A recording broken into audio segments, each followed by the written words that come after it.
नमस्कार, स्वागत है आपका यूएई खबर पर। चलिए शुरू करते हैं आज की ताज़ा बुलेटिन। सबसे पहले हम आज की हाइलाइट्स को जानेंगे, फिर खबरों को विस्तार से बताएंगे। तो चलिए शुरू करते हैं। लेकिन उससे पहले अगर आपने अभी तक अरब टाइम्स ऐप को डाउनलोड नहीं किया है तो फटाफट कर लीजिए। बता दें कि डाउनलोड करने के लिए आपको ज़्यादा कुछ करने की ज़रूरत नहीं है। जाना है प्ले स्टोर पर, सर्च करना है अरब टाइम्स ऐप, वहाँ पर आपको ऐप दिख जाएगा, आप उसे डाउनलोड कर सकते हैं। तो डाउनलोड ना। यूएई के प्राइवेट सेक्टर कर्मचारियों के लिए छुट्टियों की घोषणा। ड्यूटी पर नमाज पढ़ने गया कैशियर, गुस्साए ग्राहक ने कर दी मारपीट। अबू धाबी एयरपोर्ट पर नई स्पेशल सर्विसेज शुरू, मिलेगा फायदा।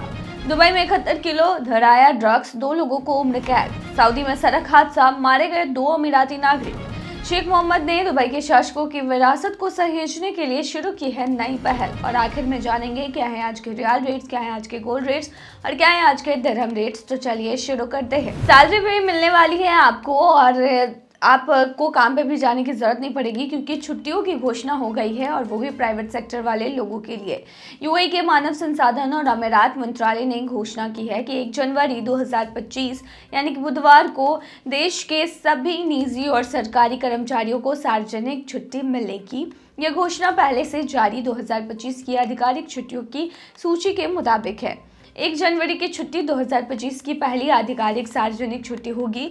मंत्रालय के इस फैसले से सरकारी और निजी क्षेत्र दोनों के कर्मचारियों में खुशी की लहर है। यह छुट्टी कर्मचारियों को नए साल का स्वागत अपने परिवार और दोस्तों के साथ मनाने का मौका देगी।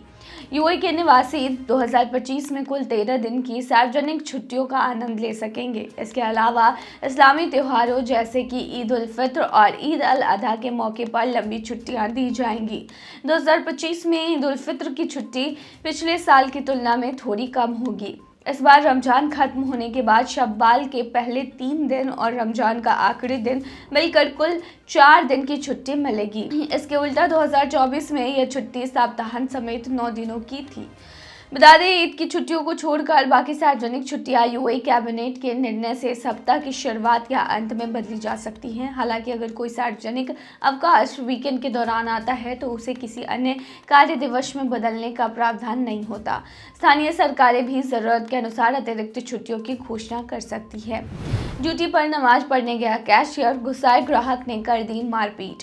कुवैत में एक सुपरमार्केट में काम करने वाले कैशियर के साथ मारपीट का एक मामला सामने आया। खबर के मुताबिक कैशियर ने ड्यूटी के दौरान मगरिब प्रेयर पढ़ने के लिए थोड़ी देर की छुट्टी ली थी। इसी बात को लेकर एक गुस्साए ग्राहक ने उसे मारपीट कर दिया।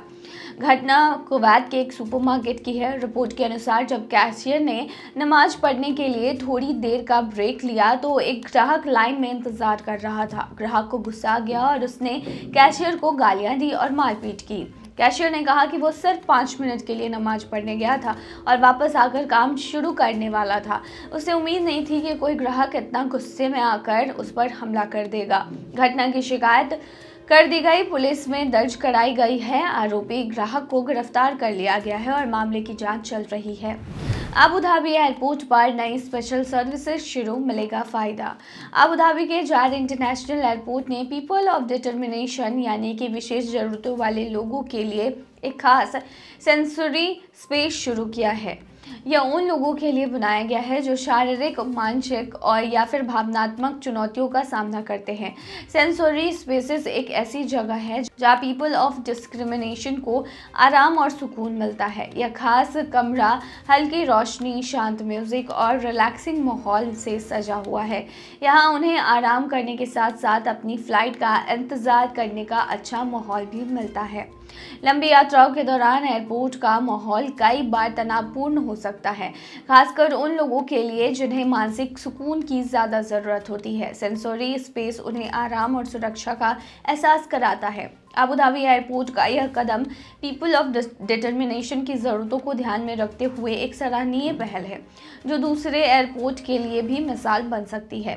दुबई में 71 किलो धराया ड्रग्स, 2 लोगों को उम्र कैद। दुबई में ड्रग्स की तस्करी के मामले में 2 लोगों को उम्र कैद की सजा सुनाई गई है। यह मामला इस साल 29 मार्च का है जब दुबई एयरपोर्ट पर कस्टम अधिकारियों ने भारत से आया एक संदिग्ध शिपमेंट पकड़ा था। यह शिपमेंट 4 कार्टन में था जिसे कस्टम अधिकारियों ने रूटीन जांच के दौरान पकड़ा। एक्सरे, स्कैन और मैनुअल जांच में पाया गया कि इनमें नेविगेशन के 1,48,380 कैप्सूल थे। इनका कुल वजन 71.52 किलोग्राम था। यह पदार्थ यूएई के कानून के तहत प्रतिबंधित है। जांच में पता चला कि यह शिपमेंट एक भारतीय नागरिक ने भेजा था, जिसने इसे एक पाकिस्तानी नागरिक के साथ मिलकर मंगवाया था। कस्टम अधिकारियों ने शिपिंग कंपनी के एक भारतीय प्रतिनिधि को पूछताछ के लिए बुलाया। उसने बताया कि वह सिर्फ शिपमेंट क्लियर करने आया था और उसे इन कैप्सूल के बारे में जानकारी नहीं थी। जांच के बाद अदालत ने इस प्रतिनिधि को बरी कर दिया, लेकिन बाकी दोनों आरोपितों को दोषी पाया। अदालत ने उन्हें उम्र कैद, 2 लाख दिरहम का जुर्माना और सजा पूरी होने के बाद देश से बाहर भेजने का आदेश भी दिया। साथ ही दोषियों पर 2 साल तक बैंक से पैसे ट्रांसफर या जमा करने पर भी रोक लगा दी गई है। इस फैसले के खिलाफ अपील की गई है और अगली सुनवाई 15 जनवरी को होगी। सऊदी में सड़क हादसा, मारे गए 2 अमीराती नागरिक। सऊदी में एक सड़क हादसा हुआ जिसमें 3 लोग घायल हो गए, जबकि 2 अमीराती नागरिक की मौत हो गई। विदेश मंत्रालय ने बताया कि सऊदी अरब में एक सड़क दुर्घटना में 2 यूएई नागरिकों की मौत हो गई और 3 लोग घायल हो गए। 3 घायलों को एयर एम्बुलेंस के जरिए यूएई लाया गया। यह मिशन विदेश मंत्रालय और नेशनल गार्ड के सर्च एंड रेस्क्यू सेंटर के सहयोग से चलाया गया। सऊदी अरब के हिल शहर में किंग खालिद अस्पताल में शुरुआती इलाज के बाद घायलों को आगे के इलाज के लिए यूएई के शेख खलीफा मेडिकल सिटी अस्पताल भेजा गया। मृतक के शव को भी वापस यूएई लाया गया। विदेश मंत्रालय ने रियाद में यूएई दूतावास और सऊदी अधिकारियों का धन्यवाद किया, जिसकी मदद से यह मिशन सफल हो सका। शेख मोहम्मद ने दुबई के शासक की विरासत को सहेजने के लिए शुरू की है नई पहल। यूएई के उपराष्ट्रपति और प्रधानमंत्री दुबई के शासक शेख मोहम्मद बिन राशिद अल मक्तूम ने 20 दिसंबर को एक खास कदम उठाते हुए अल मक्तूम अभिलेखागार की शुरुआत की घोषणा की है। इस नई इकाई का मकसद अमीरात के शासकों और अल मक्तूम परिवार की सांस्कृतिक और ऐतिहासिक धरोहर को सहेज कर रखना है, ताकि आने वाली पीढ़ियां इससे सीख ले सके। शेख मोहम्मद ने इस पहल को लेकर 2024 का कानून संख्या 28 भी जारी किया। यह अभिलेखागार उनके जीवन, कामों और लेखन को सहेजने का काम करेगा। इसके जरिए उनकी दुबई को एक बड़े सांस्कृतिक और आर्थिक केंद्र में बदलने की भूमिका को भी उजागर किया जाएगा। यह नई इकाई दुबई के शासकों के योगदान और अमीरात की तरक्की में उनकी भूमिका पर जोर देगी। साथ ही इसे किताबों, लेखों और मीडिया के जरिए दुनिया के सामने पेश किया जाएगा। अल मक्तूम अभिलेखागार का काम सिर्फ दस्तावेजों को संभालना ही नहीं, बल्कि दुबई की ऐतिहासिक विरासत को डिजिटली संरक्षित करना, शोध को बढ़ावा देना और इसके बारे में जागरूकता फैलाना भी होगा। दुबई के कानून के मुताबिक शासकों और अल मक्तूम परिवार से जुड़े ऐतिहासिक दस्तावेज रखने वाले सभी संस्थानों को इन्हें 1 साल के अंदर अभिलेखागार में पंजीकृत कराना होगा। अगर ऐसा नहीं किया तो वे दस्तावेज निगम की संपत्ति माने जाएंगे। इस पहल का मुख्य उद्देश्य दुबई के इतिहास को संरक्षित और सुलभ बनाना है, ताकि यह भविष्य में शोधकर्ताओं, नीति निर्माताओं और आम लोगों के लिए एक अनमोल संसाधन बने। चलिए आखिर में बताते हैं क्या है आज के रियाल रेट्स, क्या है आज के गोल्ड रेट्स और क्या है आज के दिरहम रेट्स। बता दें आज एक सऊदी रियाल में 22.6 रुपया है, जो कि पिछले दिन 22.6 रुपया था। वहीं आज एक सऊदी रियाल में 36.19 नेपाली रुपीज़ हैं, जो कि पिछले दिन 36.36 नेपाली रुपीज़ थे। वहीं आज एक सऊदी रियाल में 31.79 बांग्लादेशी टका है, जो कि पिछले दिन 31.91 बांग्लादेशी टका था। वहीं आज एक सऊदी रियाल में 74.02 पाकिस्तानी करेंसी है, जो कि पिछले दिन 74.02 पाकिस्तानी करेंसी थी। वहीं आज एक सऊदी रियाल में 22.6 भूटानी करेंसी है, जो कि पिछले दिन 22.62 भूटानी करेंसी थी। क्या है आज के गोल्ड रेट्स, तो बता दें दुबई में आज 18 कैरेट सोने का दाम 244.56 दिरहम प्रति ग्राम है, जो कि पिछले दिन 241.75 दिरहम प्रति ग्राम थी। यानी कि आज की गोल्ड की रेट की 18 कैरेट की भारतीय मुद्रा में कीमत 5,655 की है। वहीं 22 कैरेट गोल्ड का दाम 294.50 दिरहम प्रति ग्राम है, जो कि भारतीय मुद्रा में 6,811 के होते हैं।